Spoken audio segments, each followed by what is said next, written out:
ఎండల కారణంగా కరిగిపోయిన Abraham Lincoln విగ్రహాన్ని ఒకసారి చూడండి.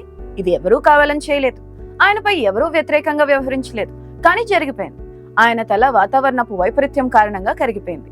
అంటే అంత వేడి భరించలేని ఆ మైనం ఉన్న పలాన కరిగిపోయింది. తల భాగం కరిగిపోవడంతో లింకన్ ప్రతిష్ట దిగజారలేదు, కానీ చూసిన వాళ్లకు మాత్రం అనేక అర్థాలు కలిగించేలా ఈ సీన్ తన పరిధిని పెంచుకుందన్న విషయంలో ఏమాత్రం అతిశయోక్తి లేదు. కుర్చీలో ఉన్న ఈ మైనపు బొమ్మ తల లేదేంటా అని ఆలోచించకండి. ఇది కేవలం అక్కడి వాతావరణం కారణంగా తలెత్తిన సమస్య. మన దగ్గర 37.7 డిగ్రీల సెల్సియస్ టెంపరేచర్ అంటే మామూలే, కానీ అమెరికాలో అది చాలా ఎక్కువగానే చూడాల్సి ఉంటుంది. ఎందుకంటే మనం భరించే టెంపరేచర్ అమెరికన్లు ఏమాత్రం భరించలేరు. ఈ టెంపరేచర్ కు తట్టుకోలేక కొవ్వొత్తులా కరిగిపోయి ఏ భాగానికి ఆ భాగం విడిపోయి వాషింగ్టన్ డీసీలో ఉన్న 6 అడుగుల అబ్రహం లింకన్ మైనపు బొమ్మ ఇలా షేప్ ను కోల్పోయింది. ఎండల ధాటికి లింకన్ మైనపు బొమ్మ తల తొలగిపోవడంతో దాన్ని స్థానిక అధికారులు సేకరించి భద్రపరిచారు. వాతావరణం మారగానే సెప్టెంబర్ కల్లా మైనపు బొమ్మను రిపేర్ చేయించి మునుపటి షేప్ కు తీసుకొస్తామని సంబంధిత వర్గాలు ప్రకటించడం వేరే విషయం. ప్రస్తుతానికి వస్తే నిజంగానే అమెరికాలో సూర్యుడు భగ్గుమంటున్నాడు. అంటే భరించలేని ఉష్ణోగ్రతలను ప్రసరిస్తున్నాడు. దాంతో జనం పిట్టల్లా రాలిపోతున్నారు. నిజానికి ప్రపంచవ్యాప్తంగా చాలా దేశాలు వేడి తీవ్రతను ఎదుర్కొంటున్నాయి. మండుతున్న ఎండలు కారణంగా Bharat, Pakistan, Sudan, Britain, America వంటి పలు దేశాలు తీవ్ర వేడిని చవిచూస్తున్నాయి. అమెరికాలో ఉష్ణోగ్రత ఎక్కువగా ఉండడంతో జనం ఇళ్లలోనే ఉండాల్సిన పరిస్థితి నెలకొంది. ఇల్లు కూడా లేని వారికి ఎండ తీవ్ర సమస్యగా మారింది. అమెరికాలో నిరాశ్రయుల సంఖ్య గతంలో ఎరుగని విధంగా పెరిగింది. పరిణామాలను గ్రహించిన అమెరికా ఊరికే ఉంటుందా?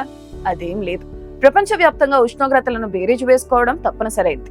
దాంతో 2007 సంవత్సరంలో అమెరికా నిరాశ్రయుల డేటాను సేకరించడం ప్రారంభించింది.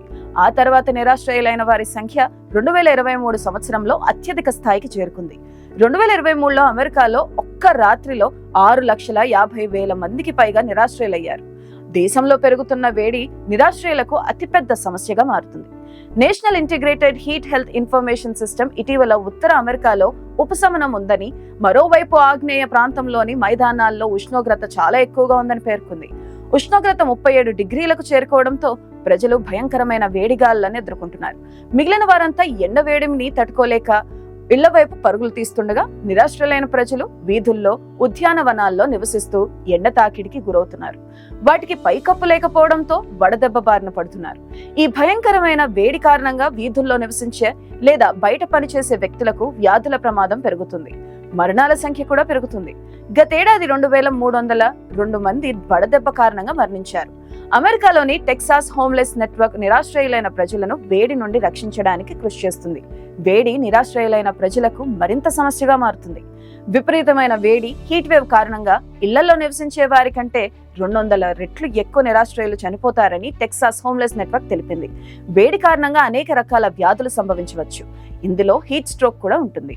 వేడిగాళ్ల కారణంగా నిరాశ్రయులైన ప్రజలు రాత్రిపూట నిద్రపోలేకపోతున్నారని, వారు కూడా అనారోగ్యం పాలవుతున్నారని, వేడిగాళ్ల వల్ల ఆహారం కూడా త్వరగా పాడైపోతుందని THN తెలిపింది.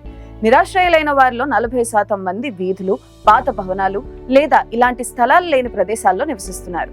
ఇటు పాకిస్తాన్ దేశంలోనూ నగరాల్లో వీధుల్లో అసహజ దృశ్యాలు కనిపిస్తున్నాయి. గుర్తు తెలియని వ్యక్తుల మృతదేహాలు ఎక్కడ పడితే అక్కడ దర్శనమిస్తుండడంతో అధికారులు షాక్ అవుతున్నారు. ఒక విధంగా అక్కడి ప్రజలకు వణుకు పుట్టిస్తున్నాయి. ఎండల కారణంగా వడదెబ్బకు గురై గంటల వ్యవధిలోనే 22 మంది మృతి చెందడంతో హై అలర్ట్ జారీ చేశారు అధికారులు. ఇప్పటికే అనేక మంది హీట్ స్ట్రోక్ కారణంగా పలు ఆసుపత్రుల్లో చికిత్స పొందుతున్నారు. కరాచీలో లభ్యమైన మృతదేహాల్లో చాలా మంది డ్రగ్స్ బానిసలని, డ్రగ్స్ మత్తులో ఉన్న వీరంతా ఎంత తీవ్రత కారణంగా మరణించి ఉంటారని భావిస్తున్నారు.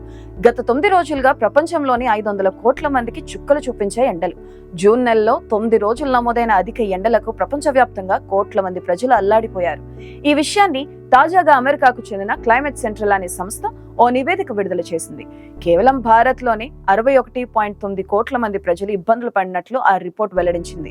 వాతావరణ మార్పుల కారణంగా జూన్ 16 నుంచి 24 తేదీల మధ్య రోజుల్లో ప్రపంచ జనాభాలో సుమారు 60% మంది 3 సార్లు అధిక ఎండకు ప్రభావితం అయ్యారని పేర్కొంది.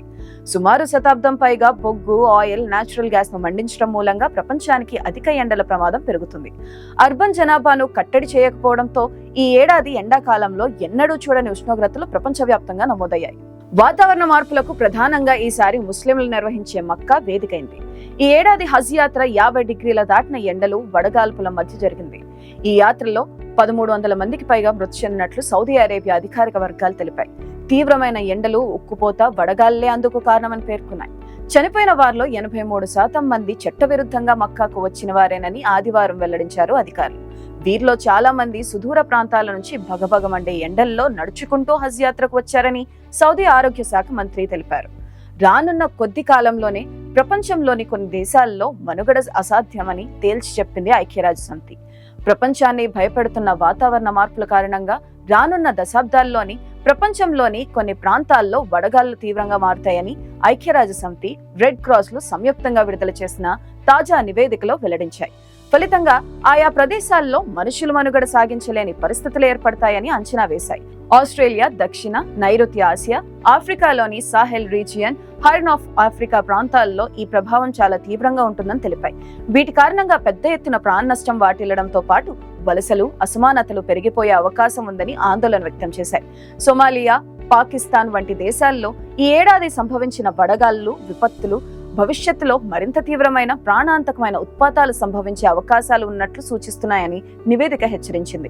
వృద్ధాప్యం, భూతాపం, పట్నీకరణల మిశ్రమ ప్రభావాలు అభివృద్ధి చెందుతున్న దేశాల్లో ప్రమాదం అంచుల్లో ఉన్న వారి సంఖ్య పెరుగుదలకు కారణమవుతుంది. అధిక ఉష్ణోగ్రతల కారణంగా భవిష్యత్తులో మరణాల రేట్లు అంచనా చాలా ఎక్కువగా ఉండబోతుంది. ముఖ్యంగా వ్యవసాయ కార్మికులు, పిల్లలు, వృద్ధులు, గర్భిణీలు, బాలింతలకు ఎక్కువ ముప్పు పొంచి ఉండనుందని నివేదిక స్పష్టం చేసింది.